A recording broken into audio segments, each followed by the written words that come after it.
ya. Kalau orang yang hatinya tulus, dia akan diperkaya terus oleh Tuhan, terutama dalam kerohaniannya. Sehingga ketika dia beriman, apa yang terlepas bumi terlepas di surga, ya. Kalau orang tulus itu dia kalau dirugikan orang ya dia nggak merasa rugi.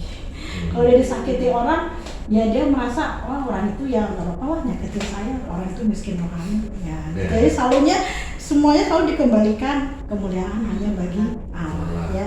Mari kita melihat firman ini dalam Mazmur pasal 115 ayatnya yang ke-9 sampai ayat yang ke-18. Mazmur 115 ya.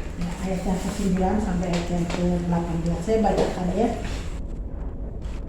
Hai Israel, percayalah kepada Tuhan, dialah pertolongan mereka dan perisai mereka. Hai kaum Harun, percayalah kepada Tuhan, dialah pertolongan mereka dan perisai mereka. Apa bedanya Israel dengan Harun?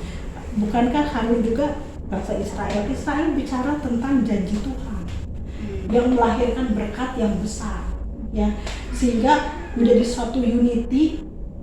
Seperti perusahaan ini nanti namanya apa gitu ya, Jasco ya. Jadi semua orang yang terlibat dengan Jasco Indonesia ini menjadi orang-orang yang akhirnya mengalami janji yang sama Tuhan berikan kepada Pak Johan dan Bu Flora, ya. Seperti yang Tuhan kepada Israel itu, barang siapa yang memberkati engkau, aku berkati. Tapi kalau barang siapa yang mengutuk engkau, ya aku kutuk, ya. Nah itu nggak bisa kita lawan kalau itu memang sudah merupakan janji daripada Tuhan. Nah kaum Harun adalah orang-orang diurapi, ya.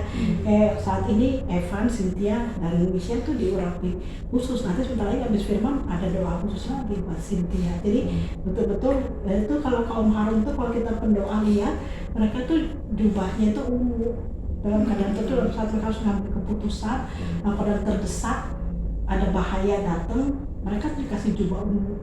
Nah jubah ungu itu nggak bisa diambil oleh siapapun. Nah contohnya ketika Yosua dipilih menggantikan Musa, dia masih muda kan. Nah Korah itu salah satu yang membantu Musa. Nah dia lebih pintar, Korah. Dia lebih pintar, dia dengar Mazmur juga, Bani Korah. Dia lebih pintar, dia lebih pintar dari Yosua, lebih pengalaman. Tapi Tuhan kenapa pilih Yosua? Hatinya lebih tulus, ya. Jadi Tuhan pilih Yosua. Nah, Korah ini berusaha membentuk pasukan pemberontak untuk menggagalkan rencana Tuhan kepada Yosua. Tapi kalau jubah Harun itu dipakai, nggak ada seorang pun bisa rontokin kita. Nah inilah yang pentingnya pelayanan anointing, pengurapan itu kita dikasih jubah Harun sehingga orang nggak bisa copot itu dari kita dengan berbagai cara apapun, ya. Itu dibilangnya otoritas dari Tuhan, ya. Nah ayat 11 mengatakan, hai orang-orang yang takut akan Tuhan, percayalah kepada Tuhan, dialah pertolongan mereka dan perisai mereka. Tuhan telah mengingat kita, Ia akan memberkati kaum Israel, memberkati kaum Harun, memberkati orang-orang yang takut akan Tuhan, baik yang kecil maupun yang besar. Kiranya Tuhan memberi pertambahan kepada kamu, dan kepada anak-anakmu. Jadi ayat 14 ini menjadi ilham di mana perusahaan ini dibangun. Ya, saya percaya firman ini Tuhan berikan untuk Pak Johan pada hari ini. Ya.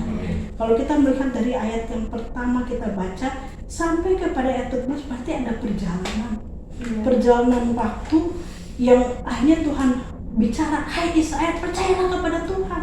Mungkin saat itu pernah ada masa-masa Pak Johan tidak merasa bahwa Pak Johan itu orang yang terpilih, ya. Tapi ada masa-masa mungkin mengalami kelesuan, kebimbangan, kecewaan. Tapi Tuhan katakan, hai Israel, percayalah kepada Tuhan, ya. Dan dikatakan, diberkatilah kamu oleh Tuhan yang menjadikan langit dan bumi. Ini kata-kata yang tidak bisa diganggu-gugat oleh apapun. Ini orang-orang yang mengalami ayat 15 ini, dia hidupnya dalam visi Tuhan. Amin. Yang terutama ketika kata Pak Johan, aduh jadi karunia-Nya diiniin terus ya, dimaksimalkan, dilatih terus, betul, ya. Sehingga setelah hidup dalam visi Tuhan, kita berada dalam waktu Tuhan. Nah, kalau kita dalam waktunya Tuhan itu dikatakan Dia yang menjadikan langit dan bumi. Yang susah jadi gampang, ya. Tahu-tahu Cynthia jodohnya orang dari luar negeri, bukan orang bule, Pak. Tapi orang cari sekolah lulusan sama gitu. Dari mana? Ketemunya nggak jelas, kan?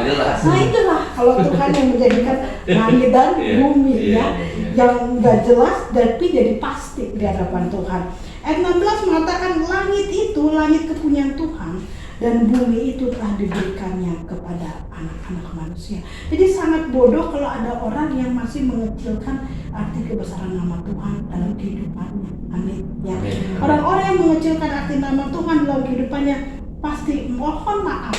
Pasti orang itu di luar bawah roh.